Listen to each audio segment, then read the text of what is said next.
Cabbage തോരൻ ഉണ്ടാക്കാൻ വേണ്ടിയിട്ട് cabbage ചെറുതായിട്ട് അരിഞ്ഞെടുക്കണം. ചോപ്പർ യൂസ് ചെയ്യരുത്, ടേസ്റ്റ് മാറും. പിന്നെ ചെറിയുള്ളി അരിഞ്ഞത് അല്ലെങ്കിൽ സവാള അരിഞ്ഞത്, പിന്നെ മഞ്ഞൾപ്പൊടി, ഉപ്പ്, തേങ്ങ ചിരണ്ടിയത്, പച്ചമുളക്, കറിവേപ്പില, പിന്നെ ഒരു ചെറിയ കഷ്ണം ഇഞ്ചി ചെറുതായിട്ട് അരിഞ്ഞത്. ഇതെല്ലാം കൂടെ കൈ കൊണ്ട് നന്നായിട്ട് മിക്സ് ചെയ്തെടുക്കണം. എന്നിട്ട് ഒരു 10 മിനിറ്റ് മാറ്റി വയ്ക്കണം.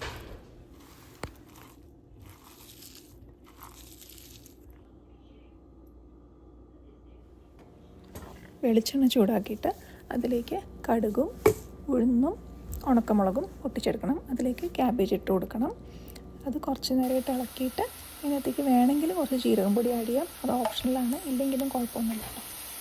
എന്നിട്ട് അടച്ച് വെക്കാതെ നന്നായിട്ട് വഴറ്റിയെടുക്കണം. ഇത്രയേ ഉള്ളൂ, ക്യാബേജ് തോരൻ റെഡി. വേറൊരു ഈസി റെസിപ്പി ആയിട്ട് കാണാം. ടാറ്റ ബൈ.